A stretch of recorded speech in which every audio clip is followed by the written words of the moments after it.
আগামী জাতীয় সংসদ নির্বাচনের সময় নির্ধারণ নিয়ে রাজনৈতিক অঙ্গনে যে উত্তেজনা ও অনিশ্চয়তা তৈরি হয়েছিল লন্ডন বৈঠকের পর সেটা কেটেছে বলে মনে করা হচ্ছিল।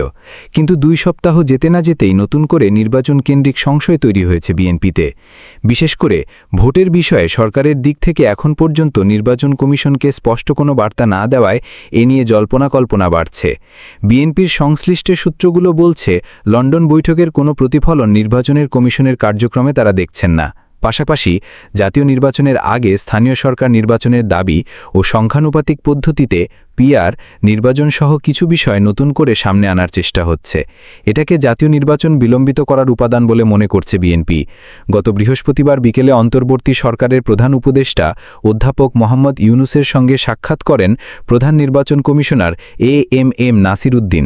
তারা দীর্ঘ সময় একান্তে কথা বলেন। বিএনপির নীতি নির্ধারণী পর্যায়ে নেতারা ধারণা করেছিলেন প্রধান উপদেষ্টা বৃহস্পতিবার যমুনায় এই বৈঠকে সিইসিকে ত্রয়োদশ সংসদ নির্বাচনের প্রস্তুতি শুরুর কথা বলবেন। কিন্তু সরকারের দিক থেকে এই বৈঠককে শুধু সৌজন্য সাক্ষাৎ বলা হয়েছে। এ নিয়ে নির্বাচন কমিশনও কোনো বক্তব্য দেয়নি।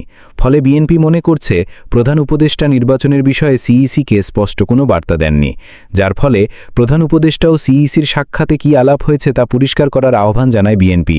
এ বিষয়ে গত শুক্রবার বিকেলে বিএনপি স্থায়ী কমিটির সদস্য সালাউদ্দিন আহমেদ গণমাধ্যমকে বলেন, যদি উভয় পক্ষ থেকে জাতির সামনে বিষয়টি পরিষ্কার করা হয় তাহলে আমরা আশ্বস্ত হই। সংশ্লিষ্ট একটি সূত্র জানায়, বৃহস্পতিবারের ওই সাক্ষাতে প্রধান উপদেষ্টা বিভিন্ন বিষয় কথোপকথনের মধ্যে নির্বাচন কমিশনের সংস্কার প্রক্রিয়া কতটা এগিয়েছে এবং নির্বাচনের প্রস্তুতি সম্পর্কে সিইসির কাছে জানতে চেয়েছেন। তবে কবে নাগাদ নির্বাচন আয়োজন করা হতে পারে সে বিষয়ে স্পষ্ট কোনো আলোচনার কথা জানা যায়নি।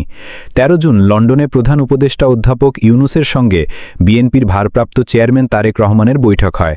বৈঠক শেষে যৌথ বিবৃতিতে বলা হয়, সব প্রস্তুতি শেষ করা গেলে 2026 সালে পবিত্র রমজান মাস শুরু হওয়ার আগের সপ্তাহেও নির্বাচন আয়োজন করা যেতে পারে বলে বৈঠকে প্রধান উপদেষ্টা বলেছেন। সেক্ষেত্রে ওই সময়ের মধ্যে সংস্কার ও বিচারের বিষয়ে পর্যাপ্ত অগ্রগতি অর্জন করা প্রয়োজন হবে। বিএনপি নেতারা বলছেন, তাদের কাছে এখন পর্যন্ত সরকারের দিক থেকে লন্ডন বৈঠকের ওই ঘোষণার কোনো প্রতিফলন নেই, বরং রাজনীতিতে নতুন নতুন কিছু ইস্যু তৈরির চেষ্টা হচ্ছে যা জাতীয় নির্বাচন বিলম্বিত করার উপাদান বলে মনে করছেন। এর মধ্যে আগে স্থানীয় সরকার নির্বাচন করা এবং আগামী নির্বাচনে সংখ্যানুপাতিক নির্বাচন পিআর পদ্ধতি প্রবর্তনের দাবি জোরদার করা হচ্ছে।